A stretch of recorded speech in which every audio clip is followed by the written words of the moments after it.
নমস্কার বন্ধুরা, তোমরা সবাই কেমন আছো? আশা করি সবাই খুব ভালো আছো। তো আজকে আমি নিয়ে এসেছি বাচ্চাদের জন্য একটি ভীষণই হেলদি অ্যান্ড টেস্টি রেসিপি, সেটি হচ্ছে ডালিয়ার খিচুড়ি। তো এটার জন্য প্রথমে আমি কেটে নিয়েছি কিছু সবজি, সেটা হচ্ছে নিয়েছি আলু, তারপর ছোটো ছোটো করে কেটে নিয়েছি একটু পেঁপে, তারপর একটা সিম, আর হচ্ছে নিয়েছি বাঁধাকপির যে ভিতরের অংশটা সেটা, আর নিয়েছি গাজর। তো এগুলো নেওয়ার পর এগুলোকে খুব ভালো করে একটু ধুয়ে নেবে। তারপর নিয়েছি 2 থেকে 3 চামচ ডালিয়া, আর সঙ্গে নিয়েছি কিছু মুগ ডাল। তারপর মুগ ডালটা এবং ডালিয়াটাকে ভালো করে একটু জলে ধুয়ে নেবে, আর সঙ্গে সবজিগুলোও ধুয়ে নেবে। তো এখন কিন্তু বাচ্চাদেরকে সবজি খাওয়ানো খুব মুশকিল হয়ে পড়েছে, তাই এটার সঙ্গে ভালো করে একটু মিশিয়ে যদি খাওয়ানো যায় তাহলে বাচ্চাদের খুবই উপকার হয়। তো বাচ্চাদের ক্ষেত্রে এই ডালিয়ার খিচুড়িটি ভীষণ ভীষণ উপকারী, তাই আমি তোমাদের সঙ্গে এই রেসিপিটি শেয়ার করলাম। আমার বাচ্চার বয়স হচ্ছে 1 বছর, তো তাই কড়াতে একটু সর্ষের তেল দিয়ে দিলাম। তো তোমরা যদি ঘি পাও তাহলে ঘি দিয়ে দিবে, বা একটুখানি বাটার হলে বাটার দিয়ে দিবে।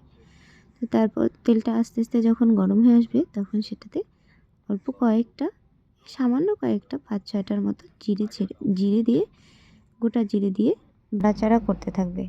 তো আমার বাচ্চার বয়স তো 1 বছর, তাই আমি একটু সর্ষের তেল দিয়েছি।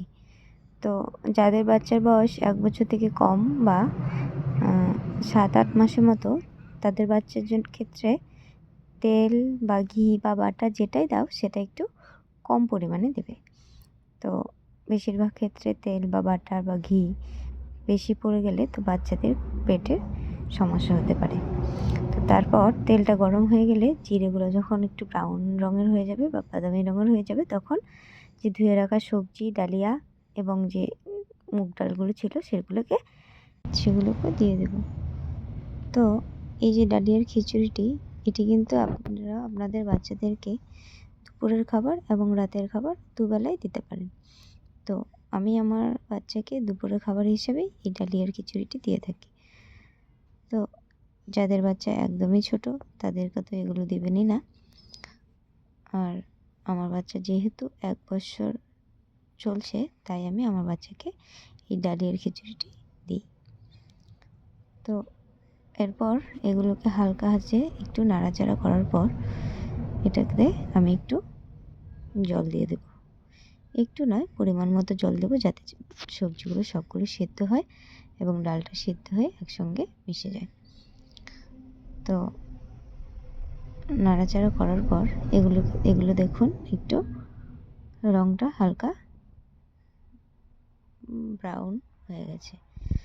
তো এবার আমি এটাতে পরিমাণ মতো জল দিয়ে দেব।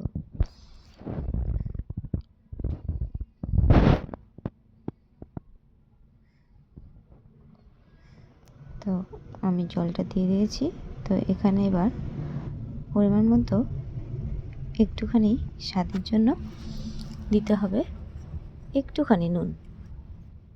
তো নুনটা আপনারা যে টাটা সল্ট আছে আর কি, সেটা দিতে পারেন, বা এমনি যে ভালো লবণ আছে সেটা দিতে পারেন। তো তারপর এটাকে আমি ঢাকা চাপা দিয়ে হালকা আছে একটু সেদ্ধ হতে দেব।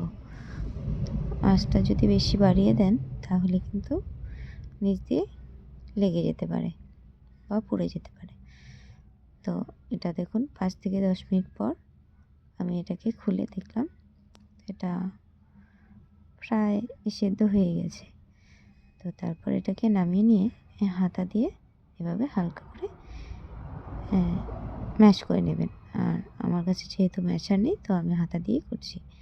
তো আপনাদের কাছে যদি ম্যাশার থাকে তাহলে ম্যাশার দিয়ে ভালো করে চাপ দিয়ে সব সবজিগুলো ডালিয়া এবং ডালটার সঙ্গে মিশিয়ে নেবেন।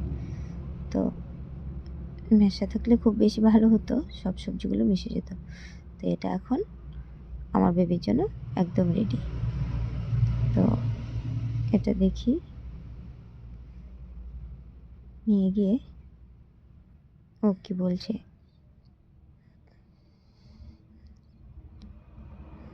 এই খিচুড়িটা আমি এই 2 দিন পর বা 1 দিন পর পর ওকে দিয়ে থাকি। তো আমার বেবি তো খুব এনজয় করে খাচ্ছে। তো আপনারা যদি আপনাদের বেবিকে এভাবে খিচুড়ি বানিয়ে খাওয়াতে চান তাহলে অবশ্যই এই রেসিপিটি আপনারা ঘরে তৈরি করতে পারেন। তো আপনাদের যদি এই ভিডিওটি ভালো লাগে বা রেসিপিটি ভালো লাগে তাহলে আমার চ্যানেলকে একটু সাবস্ক্রাইব করে দেবেন আর আপনারা আপনাদের বাচ্চাদের খাওয়াবেন।